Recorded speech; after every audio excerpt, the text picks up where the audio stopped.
Vai cair para frente, ficar no quarto. Mas aí não vai aparecer no estado. Não, tô falando, vai se depois vai. Sim, mas não vai aparecer no estado. Não, vai ser só o senhor.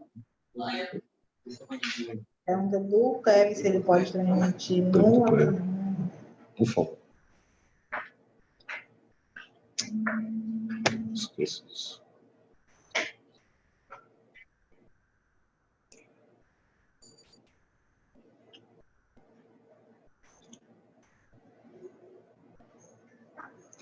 Pessoal,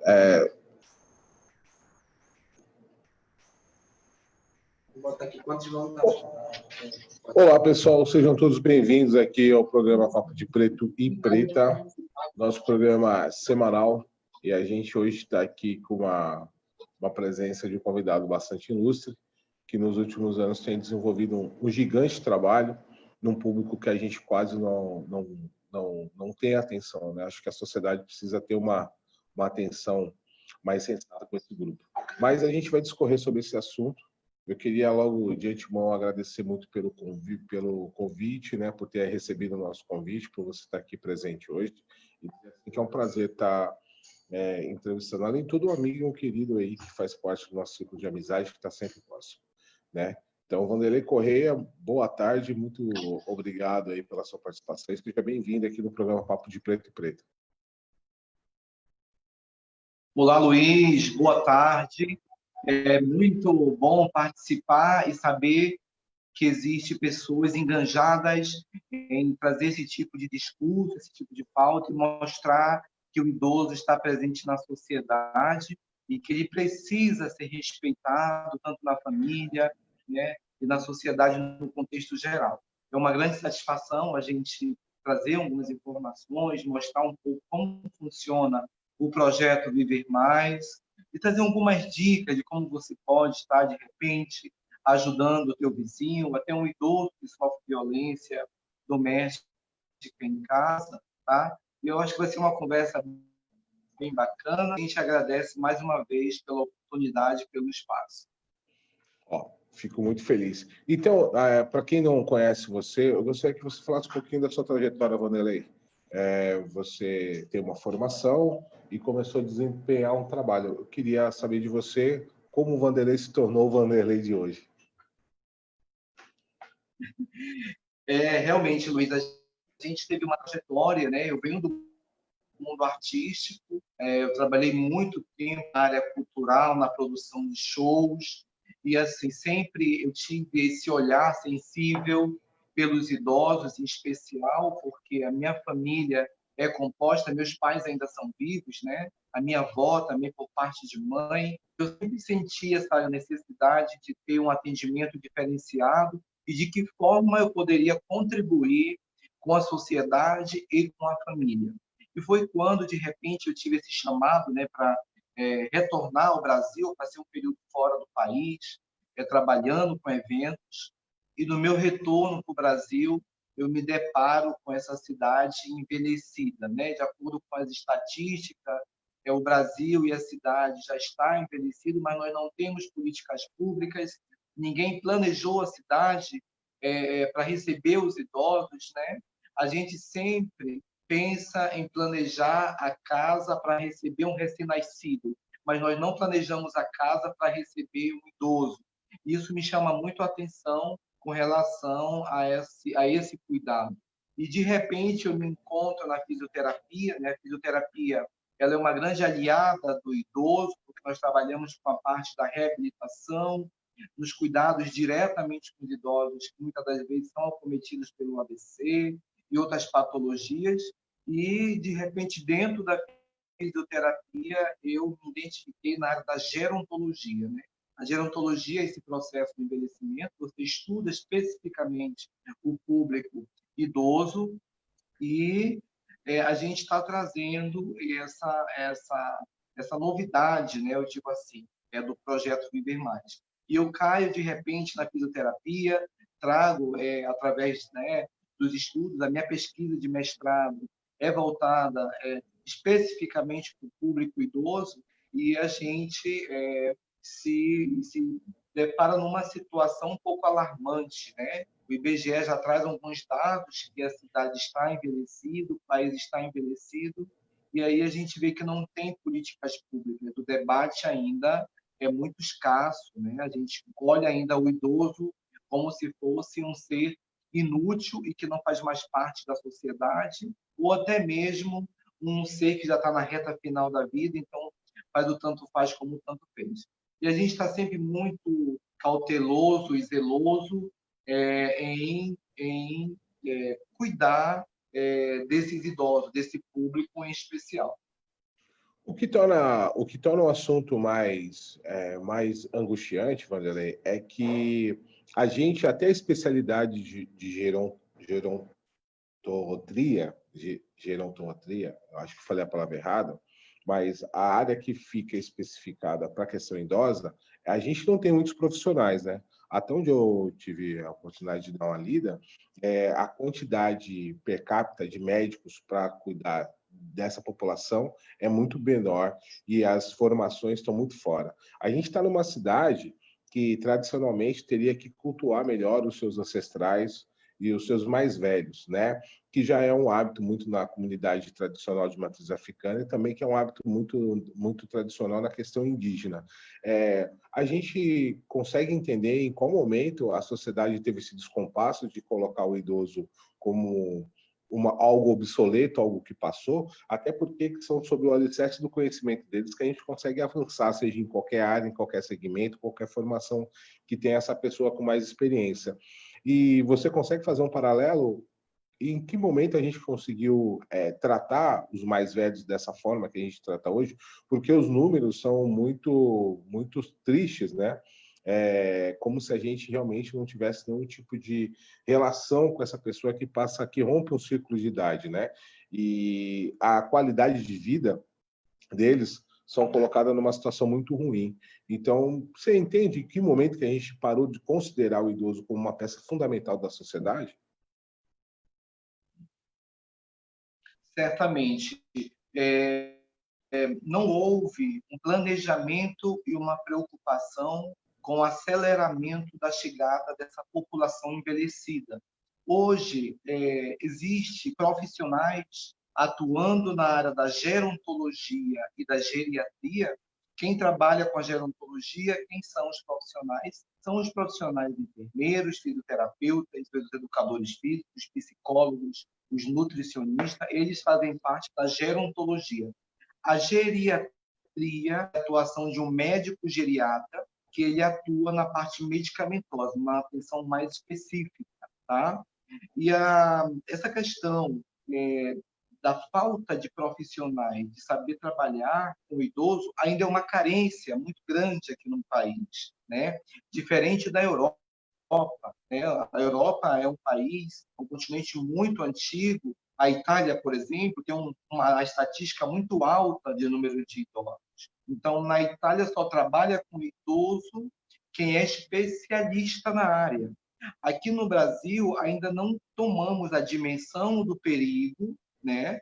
E a gente tem profissionais atuando na gerontologia, trabalhando com o público idoso, mas não são pessoas qualificadas. Por quê?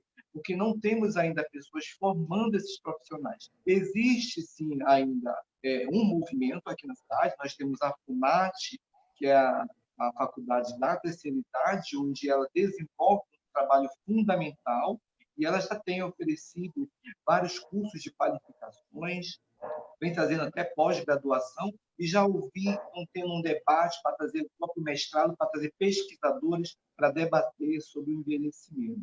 Né? Mas é muito chocante ainda saber que nós temos um número muito pequeno de profissionais atuando na área da gerontologia. Tá?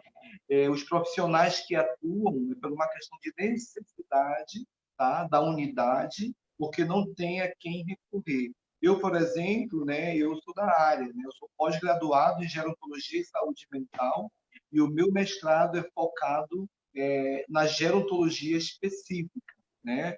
Então, o profissional que estuda e ele atua com o público idoso é um atendimento diferenciado. Eu não posso tratar o idoso ou de 80 anos como eu trato um jovem de 20. A comunicação é outra, a reabilitação é outra. Então, existe todo um segmento onde nós, quanto profissionais, precisamos dar uma atenção diferenciada, o tempo de atendimento é outro, a conduta é uma outra, né? Eu sempre brinco, eu digo sempre que tratar um idoso e tratar um jovem é muito diferente. Por que diferente? Porque você fala, seu João, nós precisamos fazer 10 agachamentos, tá? Nós precisamos fazer 10 abdominais. O seu João faz tudo perfeito como você solicita. O jovem, não.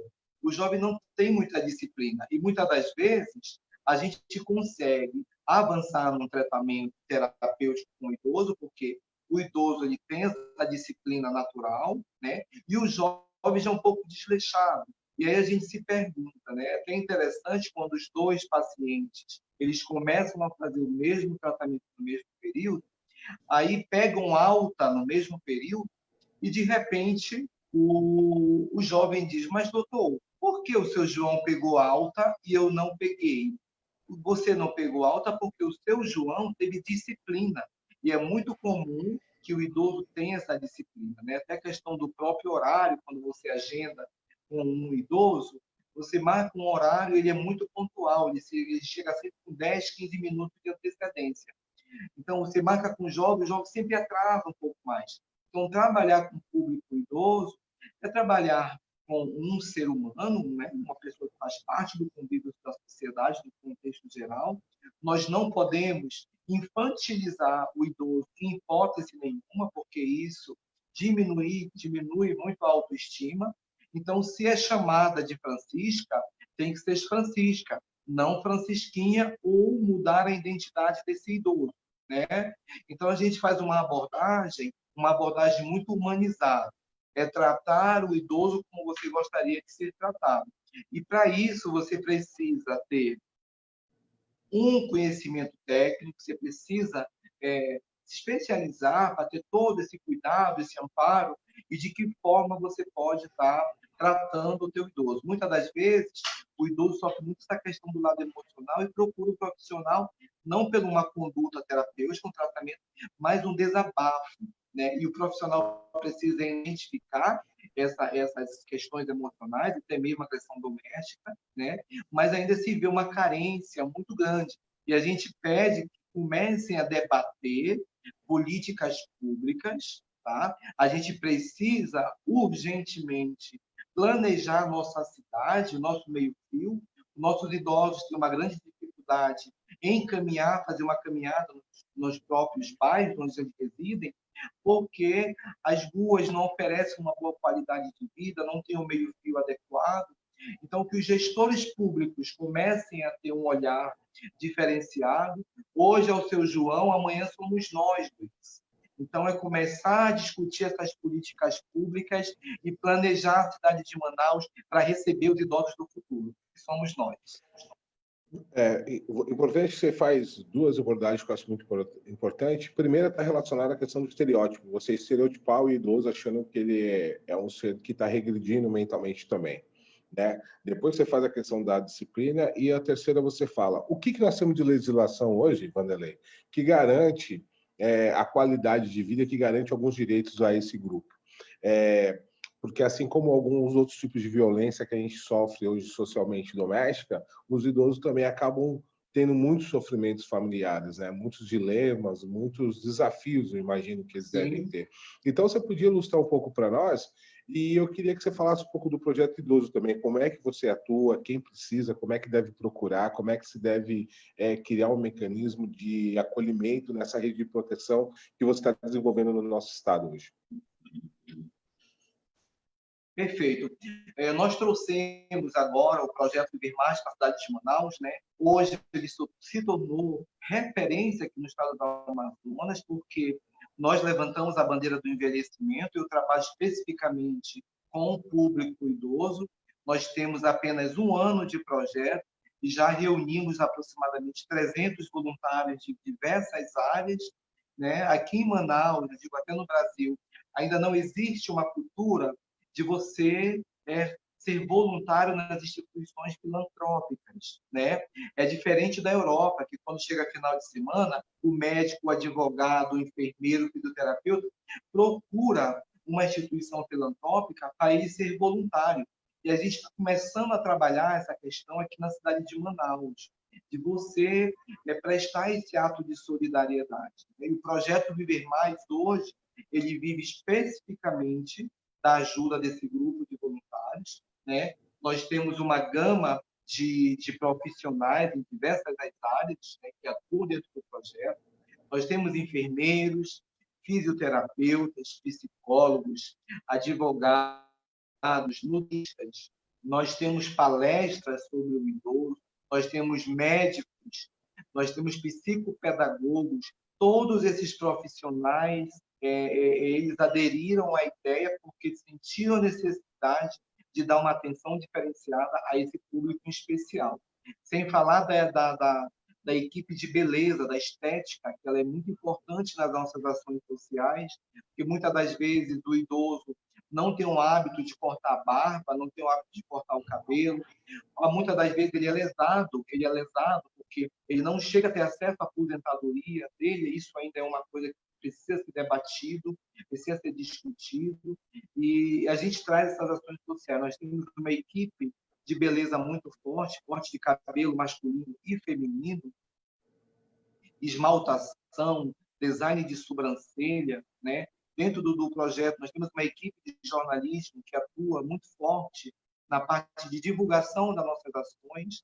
E hoje o projeto Viver Mais, ele vive sem fins lucrativos, sem fins políticos, tá? E a gente acaba sendo um pouco assediado politicamente, tá? Mas eu digo sempre, né, quando a gente tem alguma proposta, que nós não estamos comercializando o idoso, nós estamos fazendo políticas públicas com o objetivo de um dia se tornar instituto, né? O projeto Viver Mais vai sair de projeto e vai se tornar instituto. Então, a gente não quer ter essa questão desse laço, dessa ligação politicamente. A gente quer poder voar de forma livre, independente, né? E que os idosos não se tornem uma mercadoria, né, comercial. Nós queremos, sim, que o idoso seja livre e que ele tenha seu espaço preservado, tá? E o projeto Viver Mais, ele tem diversas ações beneficentes, que priorizam o bem-estar, tá, do público idoso. Nos atendimentos domiciliares, esse período agora de pandemia, nós atuamos muito forte, porque o idoso precisou, de alguma forma, ficar no seu isolamento, porque ele faz parte do grupo de risco, mas depois a gente pode falar um pouco sobre essa questão, tá? Nós temos reuniões e palestras. Nas reuniões, a gente leva informativos, preparamos esses idosos, até a questão da tecnologia. O idoso de hoje não é mais aquele idoso pacato de 20 anos atrás. O idoso de hoje é um idoso que busca conhecimento, informação, né? E aí esses idosos que estão inseridos dentro de projetos sociais, de institutos, de centros de convivência, são idosos que têm uma certa informação e cuidado nos seus direitos, né? Então, são idosos que, de alguma forma, conseguem sobreviver a um ataque, uma agressão doméstica, e, de repente, pode dizer, olha, fica quieto, não mexe comigo, que eu tenho também o meu direito, eu posso te prejudicar. Mas existe um grupo de idosos ainda que tem medo de represálias por conta da família e fica sofrendo calado em casa, né? É muito comum, porque se de repente o idoso que é muito apegado ao filho não faz a denúncia, porque de repente esse filho pode estar sofrendo qualquer tipo de processo, e ele prefere, muitas das vezes, ficar ali no seu cantinho e não expor a família. E o projeto Viver Mais dá um suporte, né, nas ações sociais. A gente orienta de que forma o idoso pode se defender, onde ele deve recorrer, o que pode ser feito. Tem alguns advogados, tem algumas pessoas da área que orientam esse idoso de forma gratuita, tá?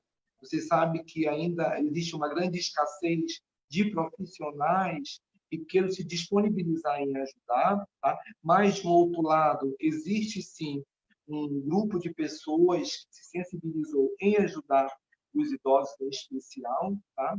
E o projeto Viver Mais, ele traz esse diferencial. Nós realizamos, por mês, uma ação social, né? Nessas ações sociais, nós levamos vários atendimentos, atendimento odontológico, fisioterapia, enfermagem, direito, e dentre outras áreas, né? Existem algumas parcerias do projeto Viver Mais com a rede amazônica. Hoje nós estamos dentro da rede amazônica e a gente faz algumas atividades juntos. Fizemos alguns projetos juntamente com a secretaria, que é o SEJUSC, né, que é do governo do estado, mas sempre com o mesmo objetivo de levar uma boa ação social e deixar com que os idosos em especial saiam realizados e satisfeitos. Ok, bem esclarecedor. Eu queria mandar um forte abraço para o Jorge Matheus, que está aí na nossa audiência. Caroline Hermes, obrigado, cunhada, pela participação. Silvia Carijó, muito obrigado, grande escritora da nossa região, muito obrigado por estar aí. Mateus Henrique, tá certo? E veio duas perguntas aqui, tá? A primeira, eu acho que você já respondeu parcialmente, mas a gente vai reforçar. Como eu faço parte, né? Como que as pessoas podem participar do projeto Viver Mais, né? E a outra é como funciona o processo de voluntariado. Eu acho que você já explanou a respeito, mas é bom reforçar e, de repente, deixar o contato para que as pessoas possam entrar em ação para que possa aí somar a corrente, né, Wanderley? Ah, sim, eu estou vendo aqui. Como posso fazer para participar do projeto Viver Mais? É bem fácil. A gente hoje faz uma triagem, né, Luiz? Porque o voluntário, ele é um ser livre, né? Ele não cumpre horas, tá? Ele disponibiliza do tempo que ele tem, tá? Não é um dia, não é um horário fixo. Ele chega conosco, procura a nossa equipe, ele faz um cadastro, tá? Ele faz um cadastro. Nesse cadastro tem algumas informações para a gente identificar se esse voluntário ele está apto ou não a trabalhar com idosos. Se ele não teve nunca nenhuma experiência, a gente oferece uma espécie de treinamento, tá? E a gente coloca esse profissional nas nossas ações sociais.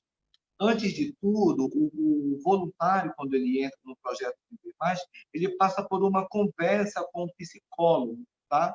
Para o psicólogo entender se ele tem vocação para trabalhar no voluntariado. Uma vez que ele atende todos esses requisitos, ele passa a fazer parte do... Tá bom, Matheus? Então, se você tem alguém para indicar que queira participar do projeto Viver Mais, é só chamar a gente no telefone, é o 092 991 80 4299, tá bom?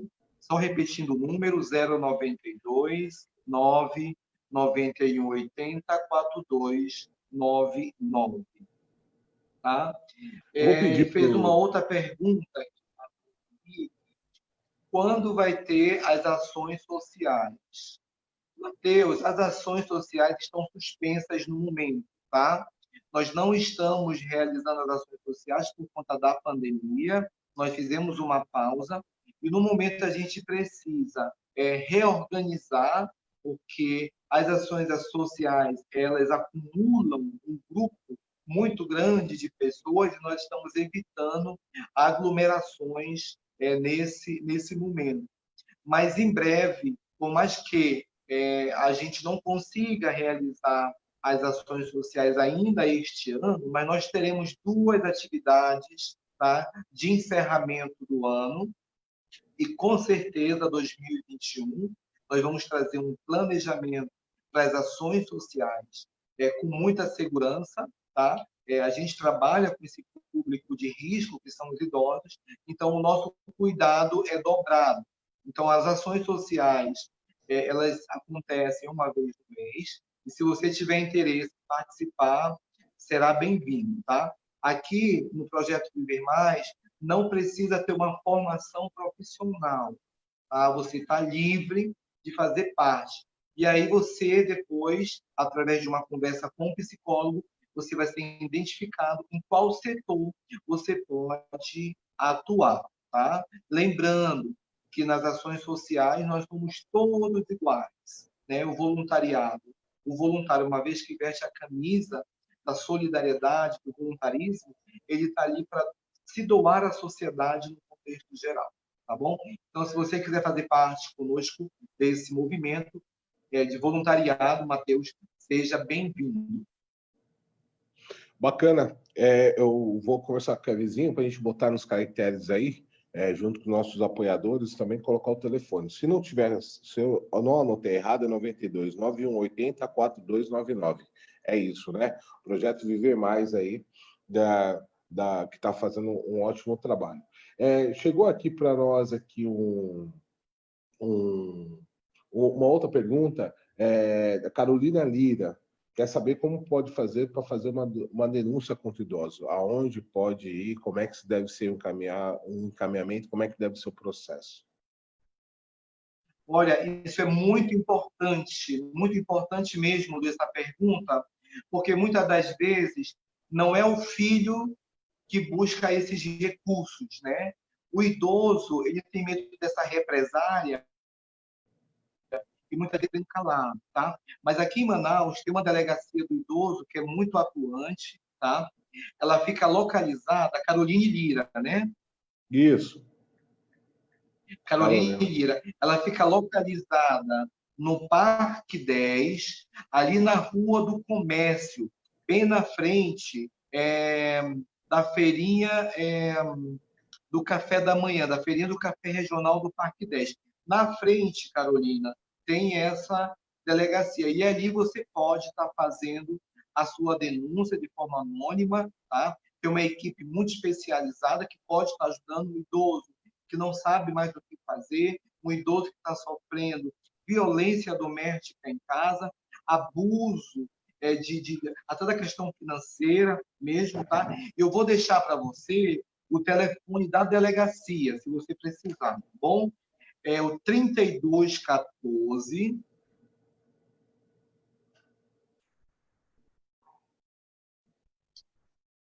3214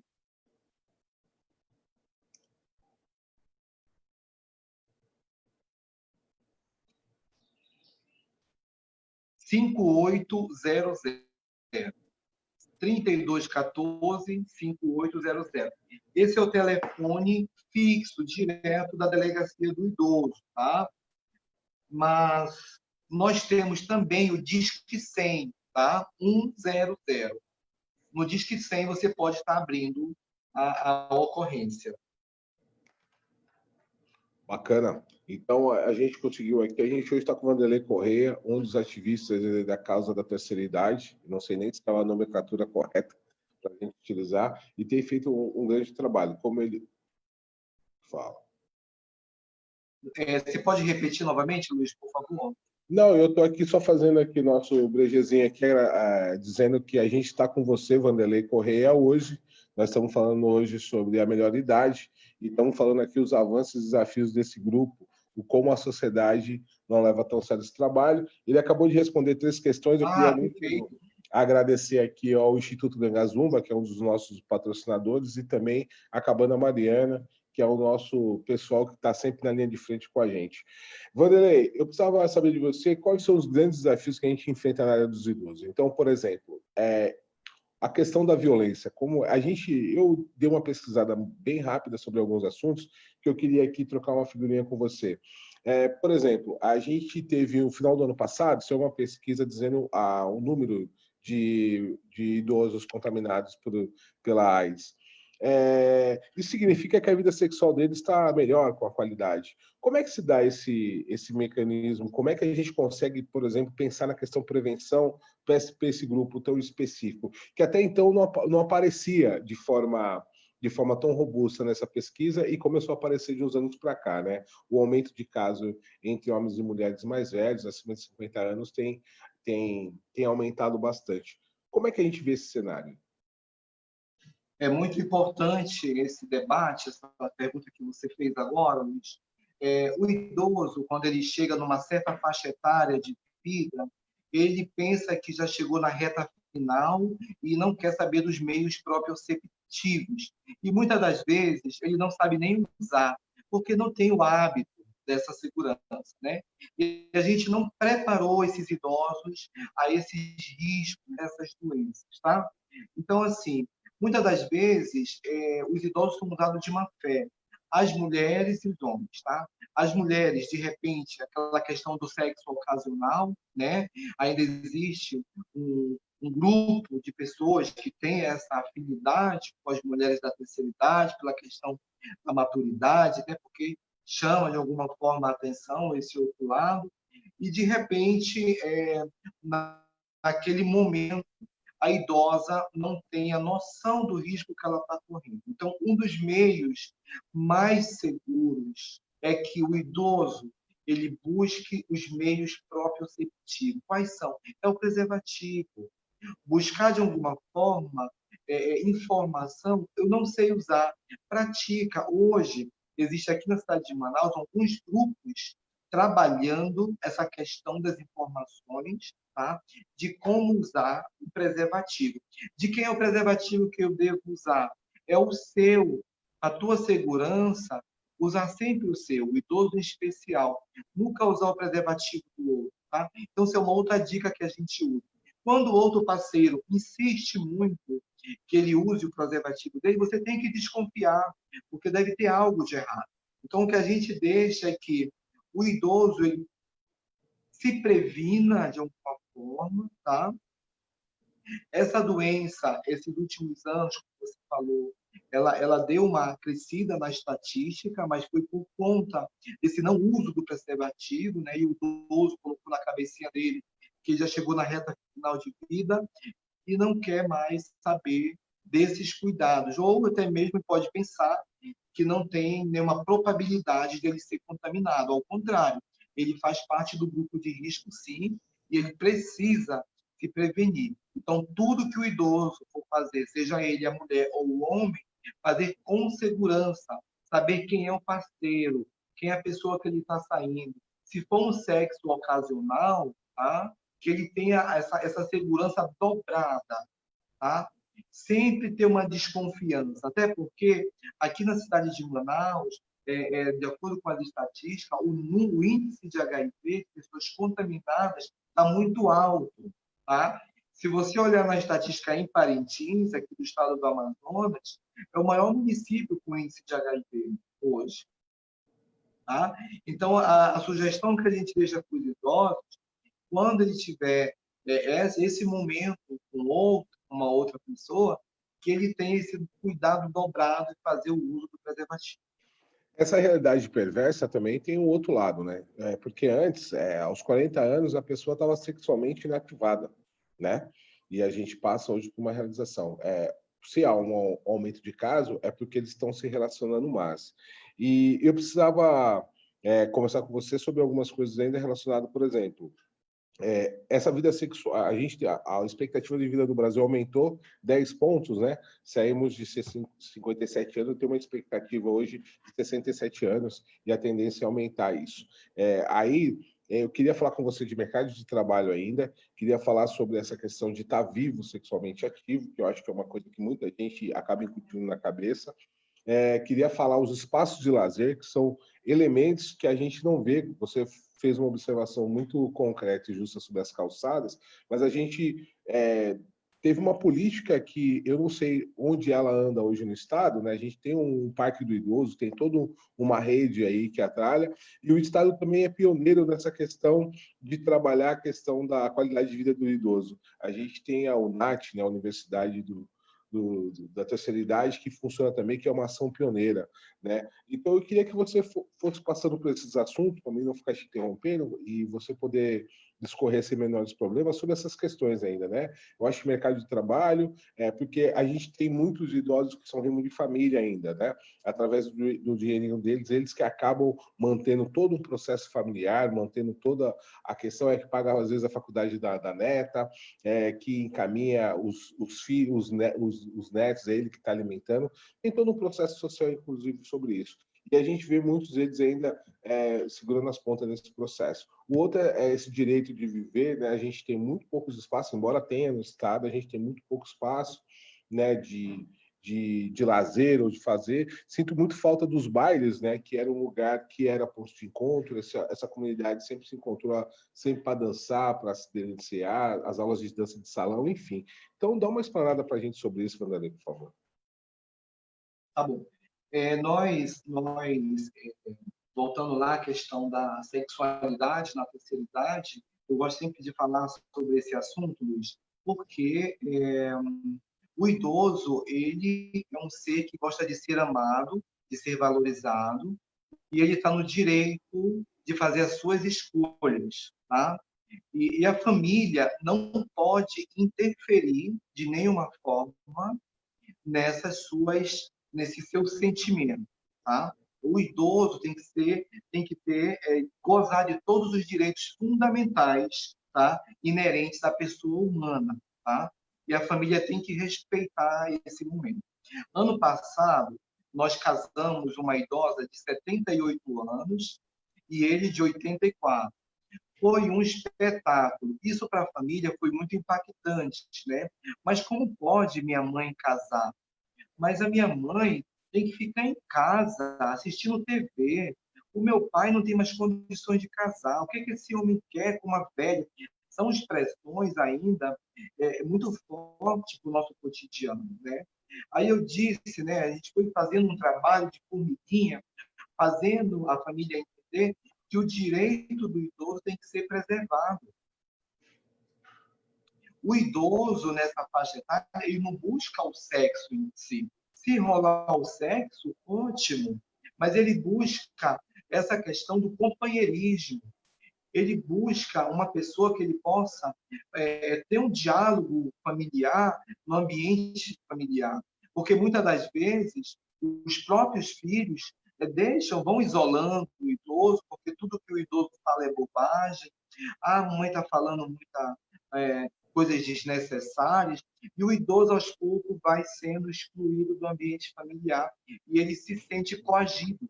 É quando ele sente a necessidade de ter um companheiro. E a família quer interferir, e não pode. O Estatuto do Idoso, de 10.74.1, 2003, da Lei de 10.741, de outubro de 2003, ele é bem claro. O idoso, ele goza de todos os direitos fundamentais à pessoa humana, sem prejuízo de proteção integral de que se trata na lei, segundo-se por lei e por outros meios, todas as oportunidades e facilidades para a preservação de sua saúde física e mental e seu aperfeiçoamento moral, intelectual, espiritual e social, em condições de liberdade e de dignidade. Então, a família, isso quem fala é o Estatuto do Idoso de 2003. E a família precisa respeitar as decisões, os sentimentos e as vontades do idoso, deixar ele livre. Eu digo sempre que a Bíblia do idoso é o Estatuto, porque ele goza de direito que muitas das vezes ele nem sabe que existe. Então, assim, existem alguns idosos que se autodefendem, diz com a família, eu quero, eu posso e eu vou fazer. A família não interrompe. Mas existe ainda um grupo de idosos que tem a vontade, mas a família não deixa ele ser feliz. Isso não pode acontecer. Certo, beleza. Mercado de trabalho, Wanderlei, quais são... A gente tem tido muitos idosos que acabam se aposentando e continuam na ativa, trabalhando ainda, fazendo isso. Esse mercado é um mercado que está apto a receber esses idosos, ele está favorável num período que o país passa por bastante dificuldades econômicas, que a gente tem tensões políticas estabelecidas pelo país todo. Como é que está o mercado de trabalho para essas pessoas que estão ainda, mesmo depois de aposentado, mantendo a sua rotina de trabalho, Wanderlei? É muito importante também, uma pergunta muito relevante, o mercado de trabalho na terceira idade ainda existe um grande preconceito, tá? Mas, se você fazer uma comparação com o exterior, né, ainda existe idosos com uma certa idade no mercado de trabalho. Existem políticas públicas para defender essa causa. Existem movimentos, instituições que defendem essa pauta. Aqui em Manaus, já começa a se ver um movimento, embora muito suavemente, mas você vê um movimento das pessoas se preocupando em integrar esses idosos no mercado de trabalho. Certamente que são trabalhos que vai ser de acordo com o estado físico e emocional desse idoso, tá? Mas eu te falo, pela experiência que nós temos com nossos idosos, os idosos estão aptos e prontos, sim, a fazer parte do mercado de trabalho, tá? O importante de tudo isso é, se o idoso tem uma saúde boa, se ele tem um lado emocional, se não tem nada que prejudique a saúde, ele é um ser que pode viver numa sociedade com liberdade e pode sim fazer parte do trabalho, do mercado de trabalho. Mas já tem um movimento. Hoje nós estamos quanto o projeto, né? Mas final do ano vai se tornar um instituto, que é o Instituto Invimag. E qual a proposta que nós vamos levar para os supermercados? É que eles comecem a contratar idosos para trabalhar no caixa, por exemplo, que é um trabalho super tranquilo, dinâmico, e nós temos idosas que se aposentaram, que foram professoras, que tiveram uma formação e não querem sair do mercado de trabalho, mas de alguma forma tiveram que deixar o mercado de trabalho porque chegaram numa certa fase da vida. Mas ela se sente íntegra e pronta em continuar atuando. Então, a gente vai começar a debater essa questão de inserir o idoso no mercado de trabalho, né? Respeitando a sua integridade, respeitando a sua liberdade e tratar como se for um ser que faz parte da nossa sociedade. Legal, bacana. Eu precisava dar uma dica, eu sempre faço isso nos vídeos, as pessoas sabem, eu sou uma pessoa que adora assistir filme. Tem um filme que estreou recentemente nas plataformas aí de streams, que você pode observar que é chamado O Estagiário. O filme é maravilhoso, é um filme que nos dá muitos ensinamentos, né? E a gente vai ter mais de 1 hora e 40 minutos aí para você apreciar o filme e entender como a experiência pode ajudar muito, não só a empresa, quanto os profissionais que ali cercam, porque ele já tem uma certa anime. Então fica a dica, você que não assistiu ainda, assista.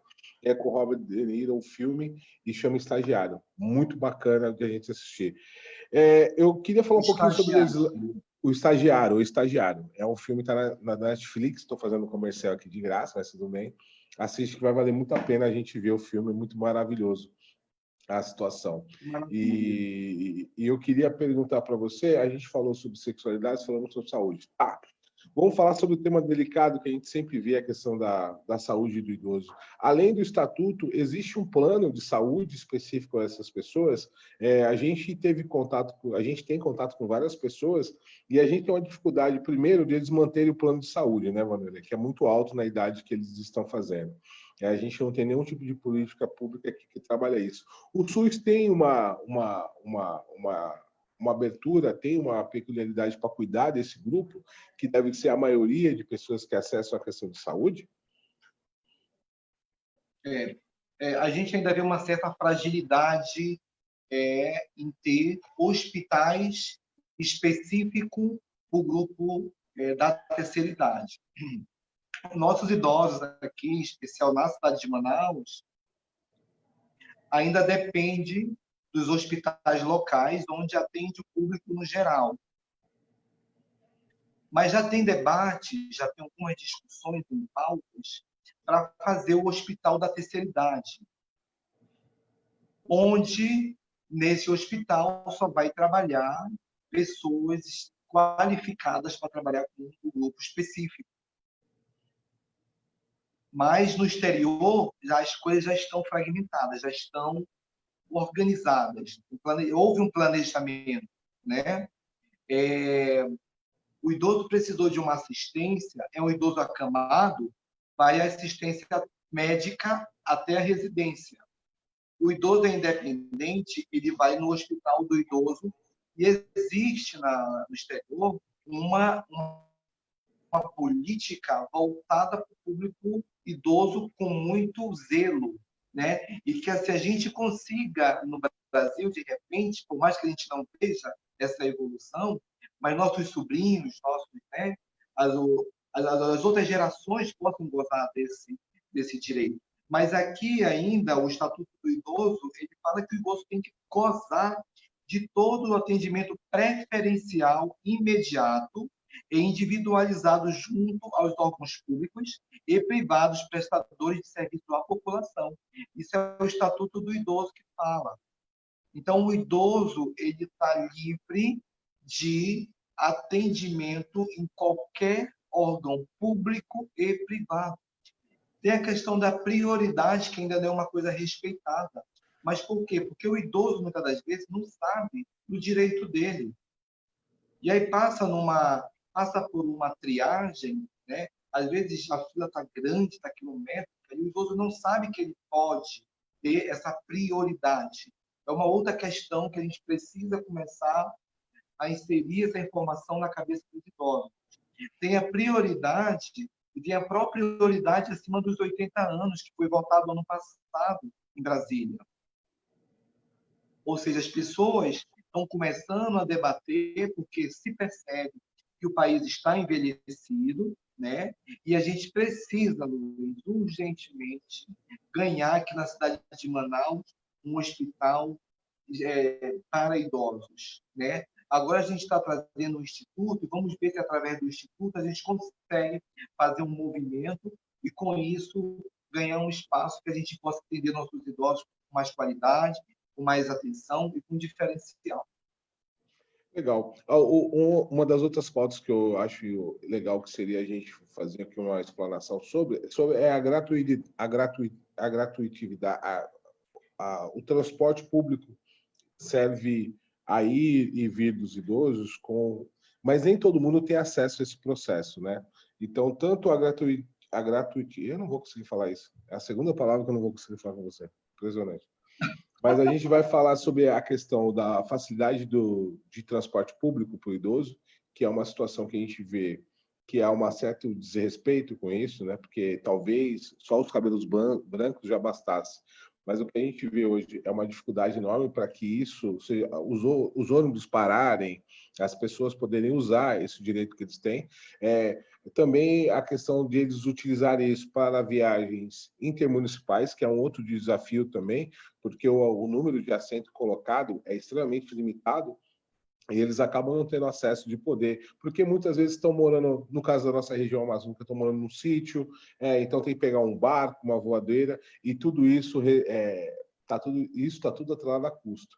Então, às vezes, me parece que há uma má vontade na disponibilidade de passagem, uma série de situações que cercariam ele para ele poder ter o trânsito dele livre, assim como a gente tem uma série de debates quando a gente está dentro dos bancos, né, para falar sobre isso. Queria falar um pouco com você sobre essa questão do transporte, a importância de ir e vir, até as passagens de avião e tudo mais, a quantidade, que eu acho que é muito pouco colocada, né, e outra coisa que eu queria falar com você, que está relacionada à saúde ainda, era a questão de medicamentos e remédios, né. Eu vejo hoje que o idoso tem um acesso muito limitado à questão de remédios, né? Geralmente, os remédios que são disponibilizados para eles são remédios que na rede pública a gente tem difícil acesso na rede pública e são muito caros na rede privada. Como é que você vê isso? Você tem alguma experiência? Poderia falar um pouquinho sobre essa questão? Gratuidade, eu não consigo falar. Gratuidade. Gratuidade. Do transporte e depois dos remédios e medicamentos. Essa é uma pergunta também muito importante, né? O idoso ele tem que gozar dessa gratuidade, desse direito de ir e vir, que são os transportes rodoviários, pessoais, de direito da pessoa idosa. Tá? Mas, além disso, eu gostaria de chamar a atenção que ainda existe um grande desrespeito, por exemplo, nas nossas linhas de ônibus, a falta da paciência que os motoristas têm com nossos idosos. A gente tem recebido muitas denúncias, né? A gente, muitas das vezes, busca até as empresas, né? Identifica o motorista profissional que estava na linha, porque tem idoso que consegue fotografar a placa do ônibus, e ainda existe um grande desrespeito, uma falta de paciência, né? É que ele pensa que, de repente, quem está entrando no ônibus é um jovem que está adaptado a ter uma mobilidade muito prática, mas não, a gente pede assim, que os motoristas passem por uma reciclagem, que as empresas comecem a debater essa questão da parada mais humanizada, que o idoso entre no ônibus com segurança, que as plataformas de acesso da parada de ônibus para o ônibus seja mais adaptada à terceira idade ou atender a necessidade dos nossos idosos que são cadeirantes, né? Dentre outras situações, tem a questão da gratuidade do transporte público e privado, que o idoso precisa gozar desses direitos. Tá? O mais interessante de tudo isso é que o idoso, muitas das vezes, é muito parecido com a questão... deixa eu só pegar aqui, tem um decreto, que é decreto de 5.934 de 2006, o direito da gratuidade a ser exercido pelo idoso ao contratar o serviço de transporte rodoviário de passageiros é uma regulamentação que existe, tem a resolução de 1.692, tá? De uma lei de 24/10/2006. Tá? É o cumprimento do Instituto pelo Estatuto do Idoso. Então, ou seja, quando eu falo que o Estatuto do Idoso tem que ser a Bíblia do idoso, é isso mesmo. Ele goza de direitos que muitas das vezes ele não sabe. Tá? E a gente o que faz? O idoso precisa saber que ele goza tanto desse direito da gratuidade, tá? Ele também precisa, de alguma forma, ser recebido ou ser amparado pelas instituições de forma muito respeitosa, né? Não é porque eu tenho o meu direito de gratuidade que eu vou ser tratado como um ser inútil. Muitas das vezes é isso. Eu tenho o direito de entrar pela gratuidade, mas as pessoas me olham estranhamente. Se eu tenho o direito, eu vou gozar dele. Correto. Né? Então, assim, que os idosos que não sabem que existe essa portaria, né, que eles passem, ainda existem idosos pagando passagem de ônibus, por exemplo. É verdade. Tem alguns idosos que gozam também do meio de transporte das embarcações, né? Então, tem que ver essas políticas públicas que existem e que beneficiam o público idoso, porque uma vez que você lê, eu digo sempre para os meus pacientes, se você entender da tua doença, vai ser mais fácil para me te tratar, porque você vai me ajudar, a gente vai caminhar junto. Então, lê bastante sobre o teu problema de saúde, que a gente caminha junto, é 50% a 50%. Se você depositar a responsabilidade só sobre mim, a gente não vai ter um resultado imediato. E funciona muito bem. Então, a dica que a gente deixa para os idosos é que eles busquem essas informações desse direito que eles podem gozar da gratuidade. Bacana. Então, a gente está hoje aqui com a presença do nosso querido Vanderlei Correia, um ativista aqui da causa do grupo da terceira idade. Eu não sei se pode ou não acontecer isso, Vanderlei, mas queria agradecer. Você está munido de diversas informações. A gente tem todo um cenário montado. Isso propõe até que você se torne um representante dessa causa, né? porque eu não conheço ninguém que faça defesa na Câmara Municipal, não conheço ninguém que faça defesa na Assembleia Legislativa do Estado e que consiga dar um pronto. Sem contar que você tem o processo de viver isso na prática, que é muito importante. Então, você tem um trabalho que me parece, mesmo fazendo com o Instituto há um ano, me parece o laço de conhecimento e os raios-x, o que precisa ser ajustado, parece que está muito bem delineado.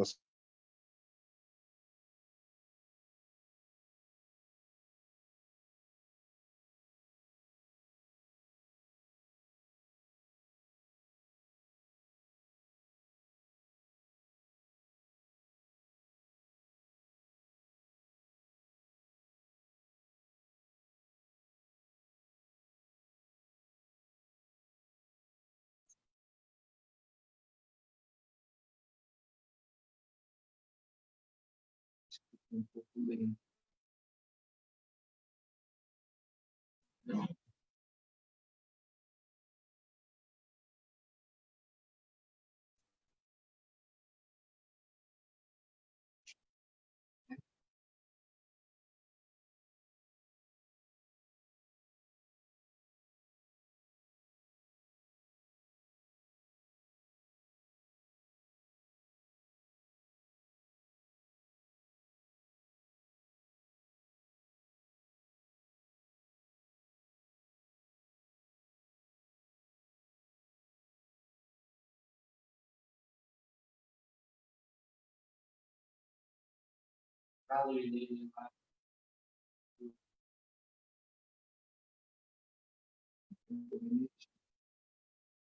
E aí, então, encerrou a live, acabou a live.